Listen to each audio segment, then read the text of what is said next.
So we have this initial value condition here, and we want to discuss the uniqueness and existence of its solutions here.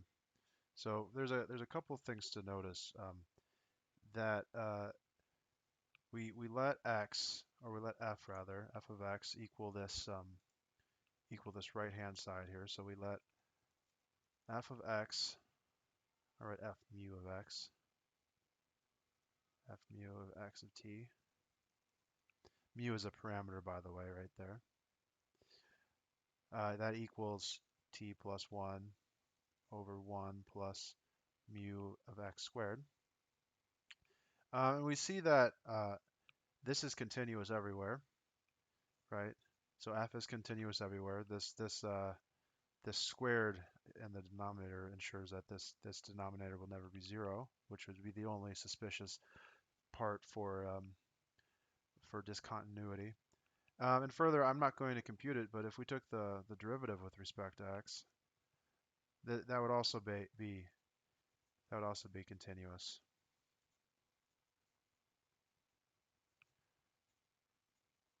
Both are continuous everywhere. Yeah. So we can say that this initial condition x of 0 equals 1, or even more generally, x of t naught equals x naught. We can say that this has a unique solution. Has a unique solution. Let's call it 5t. So that this is a general theorem of ordinary differential equations, that if the this right-hand side is continuous and its derivative with respect to the to x is continuous, then it's what's called locally Lipschitz, and it will have a unique solution, 5t. We can say a couple other things about it. So there's a theorem that states that I'll write it down. So we let some domain D be A and B from A to B by Rn. And then A and B are going to be between infinity, but not necessarily excluding it. So they could be in the extended reals, in other words. Minus infinity, less than or equal to A, less than B, less than or equal to infinity. And then we have T naught is on this interval, AB. Um, we are going to assume that F is continuous on this domain by Rn as well. Um, I'm stating the theorem here. In this case, we've actually already shown that. So for f is continuous on the domain Rn,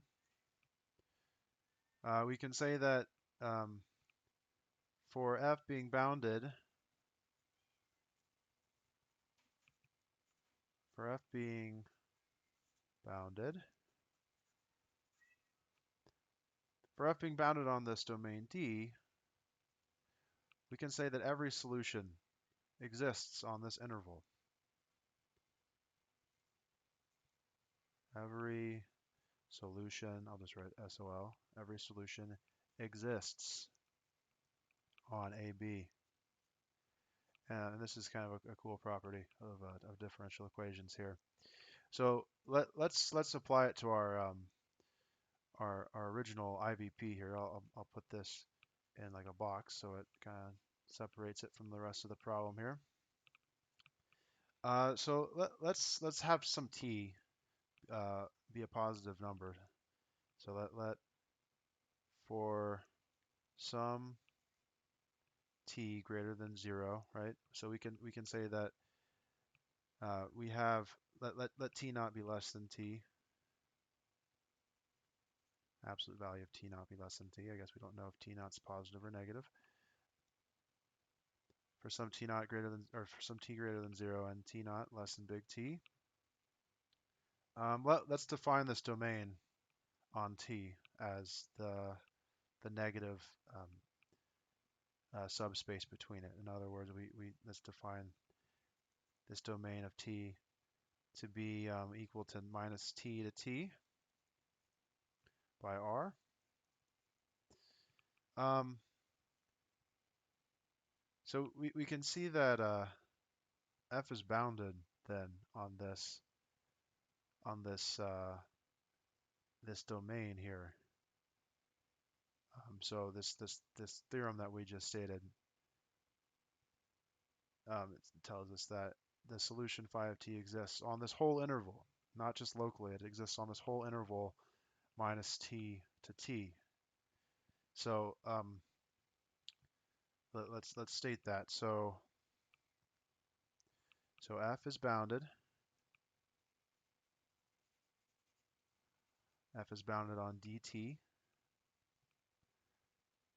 So by this corollary, I'll denote it star, or the theorem, I guess. It's a theorem. So by star, we can say that the solution phi of t exists on the whole interval minus t to t.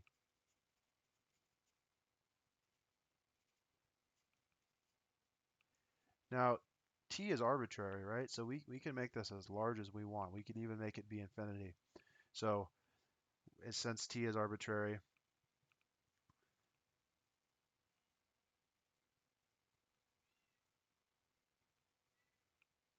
phi of t will exist on all reals, all extended reals, anything.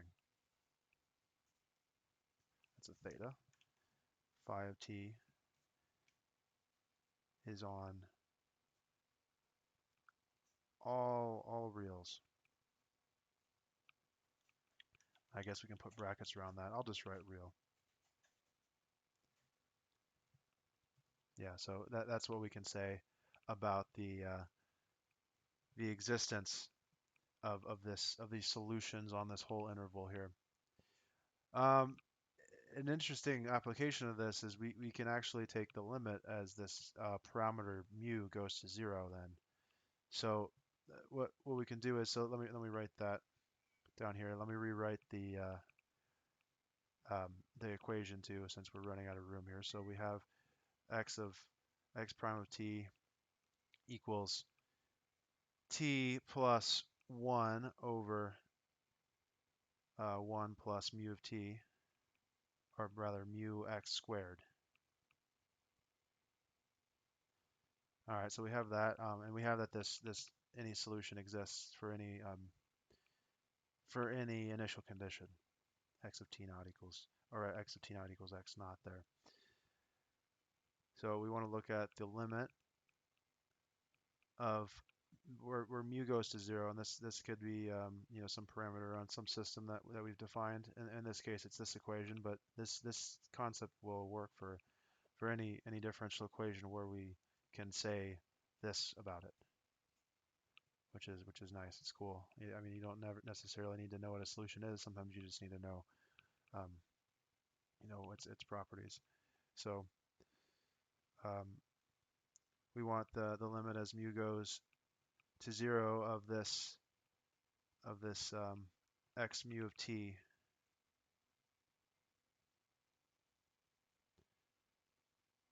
So we have x prime of t here. So let's integrate this here. And here's the beauty of this. This is going to be difficult to integrate because we don't know what mu is. Right here, it's hard.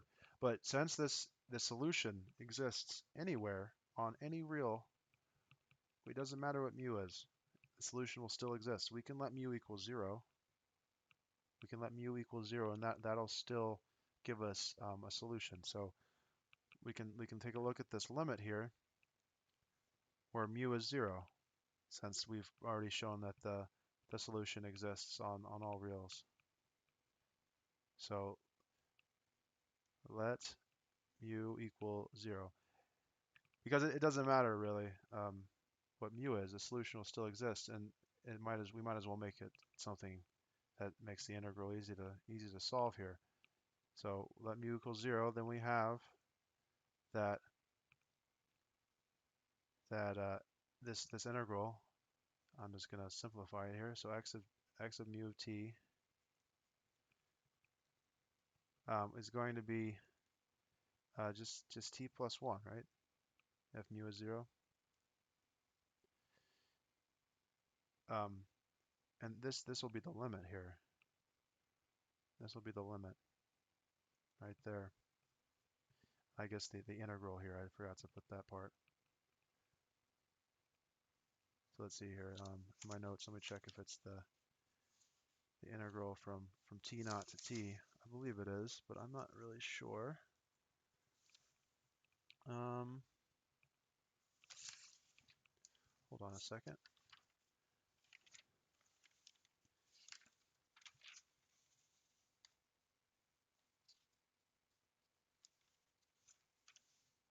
Yeah, from t naught to t. So we can say that this is going to be from t naught to t dt. And actually, let's make this s so we have a little storage variable there, ds. There we go. So that's going to just be 1/2 s squared plus s. We're taking that from t naught to t, which means that this is going to be 1/2 t squared 1/2 t squared plus t minus 1/2 t naught squared minus t naught. And this is this limit here. That's our answer. And again, we were able to find this so easily because we've shown that the solution exists everywhere. So it doesn't matter what mu is. We can let it be 0, and that's what we're doing here in this limit. Okay.